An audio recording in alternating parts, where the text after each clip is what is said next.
Jangan lupa like, komen, dan subscribe channel YouTube TVRI Bengkulu, serta nyalakan lonceng notifikasinya.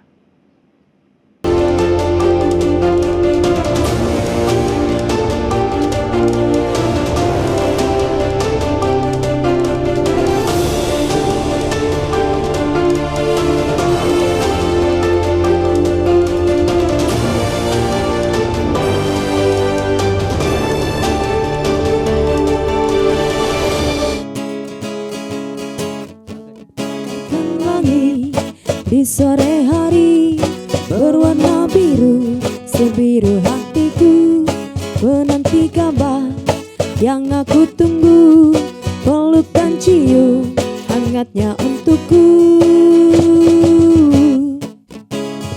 Oh asmara yang terindah menjanjikan aku, menjanjikan aku terbang ke atas ke langit ketujuh bersamamu.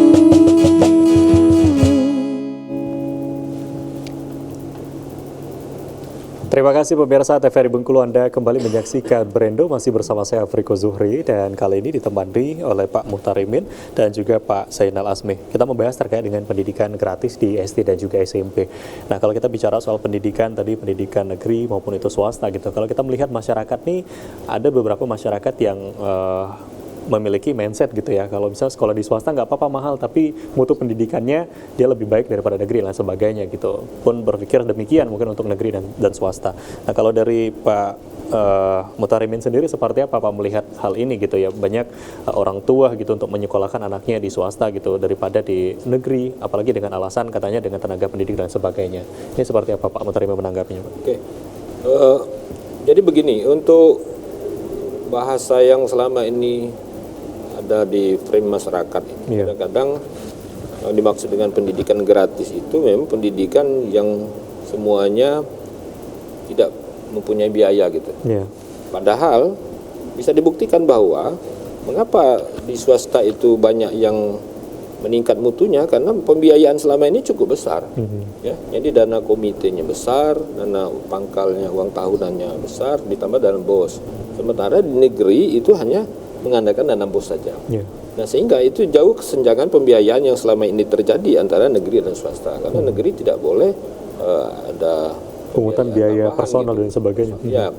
Nah, sementara di swasta karena dana mencukupi, dia bisa menyikapi program-program yang sudah dibuat itu dengan maksimal gitu.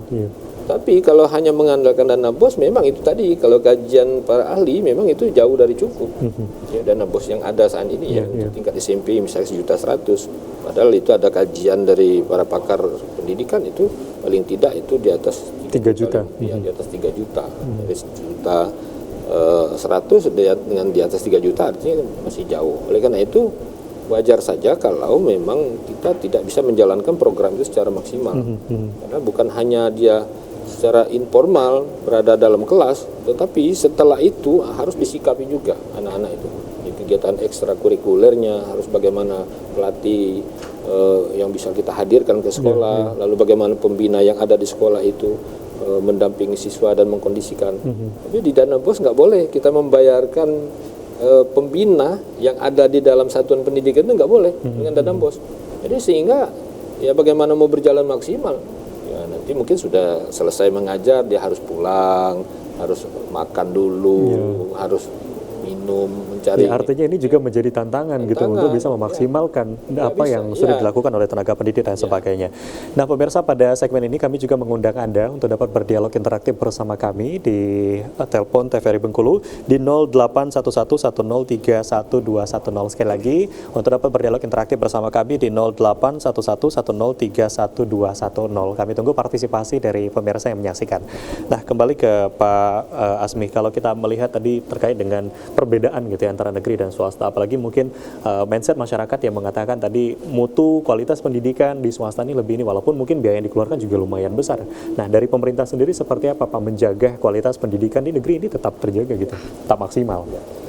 Selama ini negara mensyukuri bahwa ada swasta. Swasta itu se-Indonesia 60%. 60%. Memang mandiri. Nah, maka Jadi masyarakat ada pilihan. Kalau memang mau bermutu ke sana dan punya konsekuensi anggarannya tinggi. Ya. Nah, kami juga ya silakan biar masyarakat ada pilihan gitu loh. Nah, tapi kalau sudah dipukul rata dengan putusan MK nanti, ya itu kita nggak tahu lagi ini gimana nanti kan. Emang kan itu dia dianggap asas keadilan, kita bisa langkah bareng. Makanya kami kadang-kadang itu susah untuk misalnya PPDB dia duluan, kemudian negeri nyusul. Sebenarnya walaupun dia kemudian, walaupun sama, animonya memang itu. Orang yang punya kesanggupan itu. Jadi itu pun 3 hari dibuka tutup itu penuh gitu loh. Nah itu cuman terkadang dia makin berkembang, makin siswa itu tersedot seluruhnya karena masyarakat sudah banyak mampu dan ingin tidak masalahkan dengan biaya kalau sekolah itu berkarakter. Akhirnya sekolah negeri kurang murid. Gitu. Padahal kita ini per periode itu 5.000 sampai 6.000. Maka SD itu 36.000, SMP itu 18.000. Itulah sekitar 54.000 gitu itu. Tiap tahun itu 5.000 6.000 mutasi dari TK, SD, SMP itu seterusnya. Nah kalau swasta makin berkembang, yang 6.000 itu bisa jadi 4.000 tersedot ke swasta. Nah 2.000 di negeri jadi kecil. Nah kalau siswa sedikit, uang bosnya sedikit, makin itu. Nah mungkin itu juga dilihat untuk azas keadilan di MK, mungkin itu juga agar siswa itu merata, bukan sistem zonasi saja, merata swasta negeri.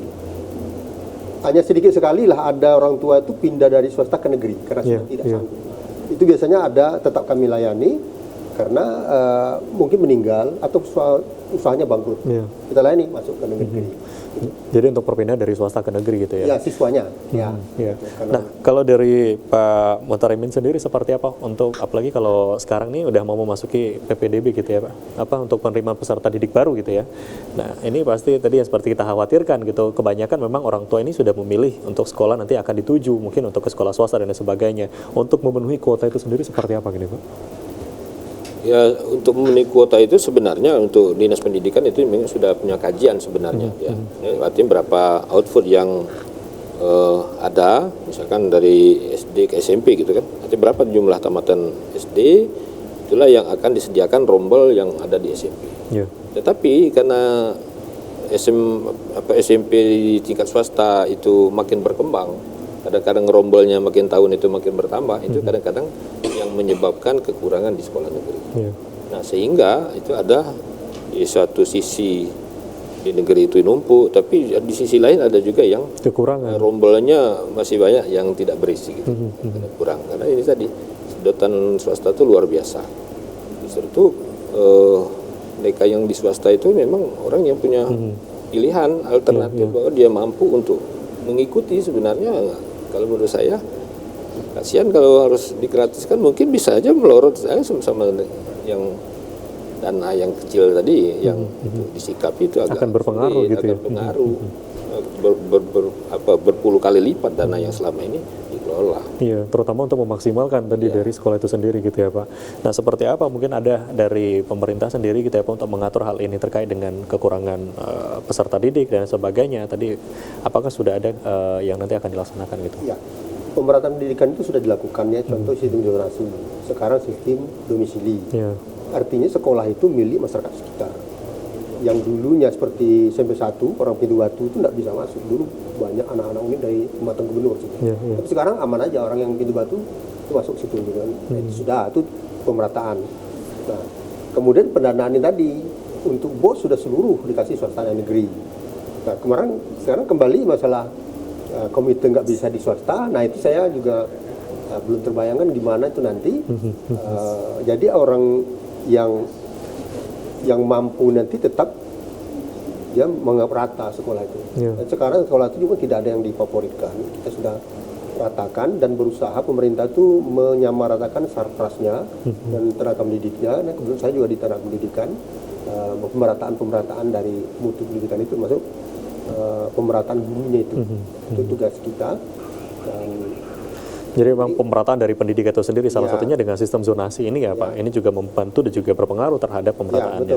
Oke, kita akan break, nanti kita lanjutkan kembali. Dan pemirsa jangan kemana-mana, kami masih membahas tema terkait dengan pendidikan gratis di SD dan juga SMP. Kami segera kembali usai jeda pariwara berikut ini, tetaplah di Brendo.